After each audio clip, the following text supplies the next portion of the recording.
Làm người hãy nhớ 2 câu sau và đừng bao giờ tức giận nữa nhé. Mến chào quý vị đang theo dõi Ngẫm Quanh Ta. Quý vị thân mến, khả năng kiểm soát cảm xúc của một người quyết định phẩm chất cơ bản và chỉ số hạnh phúc của người đó trong cuộc sống. Bạn hãy thử tưởng tượng, nếu một người luôn nóng giận, cãi vã với mọi người và mọi việc xung quanh thì trong lòng chắc hẳn đang rất bồn chồn, lo lắng. Vậy chúng ta nên bắt đầu nói về hạnh phúc từ đâu? Nếu muốn kiểm soát cảm xúc của mình, thực ra bạn cần tìm lý do để thuyết phục bản thân, tự nhủ rằng chuyện này không thể ảnh hưởng đến mình và mình sẽ không bị nó kiểm soát. Một khi bạn thực sự chấp nhận nó trong lòng, bạn sẽ tự nhiên không tức giận và có thể bình tĩnh đối mặt với mọi thứ. Theo thời gian, trái tim bạn sẽ ngày càng bình tĩnh hơn, phẩm chất của bạn sẽ ngày càng cao hơn, thậm chí vận may của bạn cũng sẽ ngày càng tốt hơn. Để bạn ghi nhớ và không bao giờ nổi giận nữa. Đừng cảm thấy buồn vì một người không xứng đáng. Có hàng chục triệu người trên thế giới và mỗi người có những đặc điểm tính cách, thái độ cơ bản và cách ứng xử với thế giới khác nhau. Hầu như không thể đạt được sự tích hợp hoàn toàn.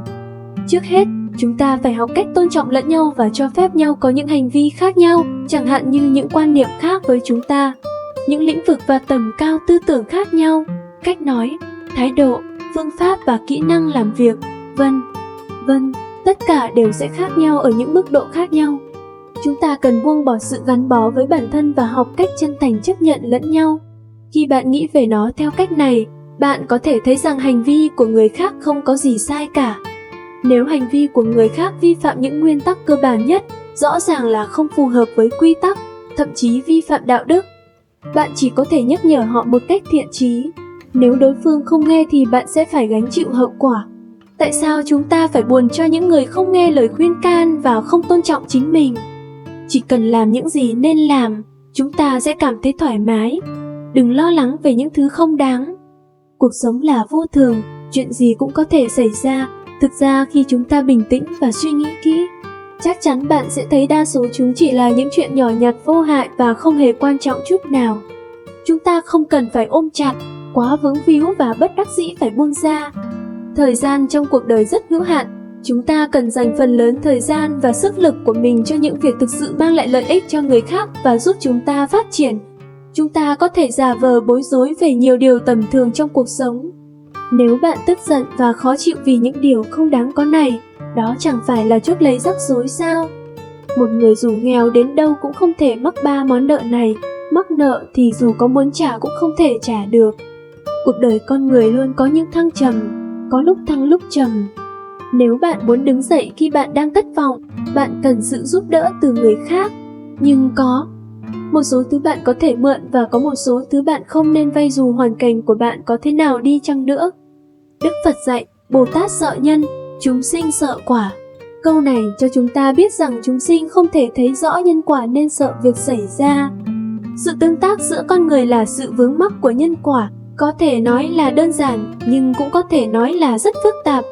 Nếu một người mượn thứ không nên mượn sẽ gây ra một số nguyên nhân không tốt và gây ra hậu quả nghiêm trọng. Ai cũng có lúc phải đối mặt với nghịch cảnh, dù có túng quẫn thì vẫn luôn có cơ hội để quay đầu bằng nỗ lực của chính mình.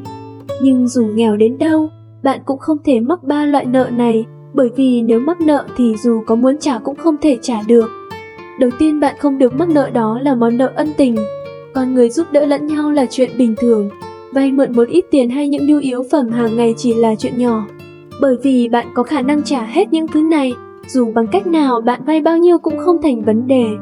Nhưng món nợ ân tình rất khó trả, ân nguyện là vô giá, không có tiêu chuẩn đo lường cụ thể nên việc trả nợ rất rắc rối. Bởi vì giá trị của mỗi người là khác nhau, có thể điều gì đó bạn cho là không đáng kể nhưng người khác lại cho rằng nó rất quan trọng. Sự khác biệt chủ quan về giá trị này sẽ khiến đối phương cảm thấy rằng khi một người trả ơn, người kia cảm thấy sự đóng góp ít hơn nhiều so với sự đền đáp và người kia không tôn trọng mình.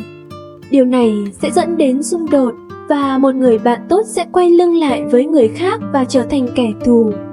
Hơn nữa, nếu bạn nợ người khác một ân huệ, bạn sẽ bị ràng buộc bởi ân huệ đó. Không chỉ bạn sẽ nhượng bộ họ vào các ngày trong tuần mà khi người khác cần giúp đỡ, ngay cả khi bạn không có mặt hoặc đã vượt quá giới hạn của mình. Nếu không, người khác sẽ cho rằng bạn là người vô ơn. Danh tiếng của bạn nếu lan truyền sẽ không tốt. Điều này sẽ khiến bạn rất xấu hổ. Món nợ ân tình không chỉ khó trả mà quan trọng hơn là tiêu tốn tình cảm của nhau. Xây dựng mối quan hệ giữa con người với nhau không phải là điều dễ dàng. Dựa quá nhiều vào mối quan hệ này để người khác giúp đỡ mình là lạm dụng mối quan hệ giữa con người với nhau. Điều này sẽ khiến mối quan hệ đó dần phai nhạt. Nếu giúp đỡ người khác quá nhiều, bạn sẽ cảm thấy buồn chán và khó khăn. Tình bạn được thiết lập đã bị hủy hoại. Trên con đường thành công vẫn phải dựa vào chính mình. Vay nợ liên quan đến lợi ích thì phải vay, dù sao giá trị của nó cũng được ghi rõ. Tuy nhiên dù nghèo đến mấy cũng không nên vay. Một món nợ ân tình, bởi những thứ như ân huệ quá chủ quan, giá trị khó đo lường, muốn trả cũng khó có khả năng. Ngoài những người bạn cùng giới trong cuộc sống, ít nhiều cũng sẽ có những người bạn khác giới trở thành bạn tri kỷ hoặc tri kỷ rất tốt. Việc khác giới từ tình bạn chuyển sang tình yêu là chuyện bình thường, nhưng sau khi tình yêu tan vỡ thì rất khó chuyển thành tình bạn. Cảm ơn quý vị đã lắng nghe, chúc quý vị nhiều sức khỏe, xin chào và hẹn gặp lại.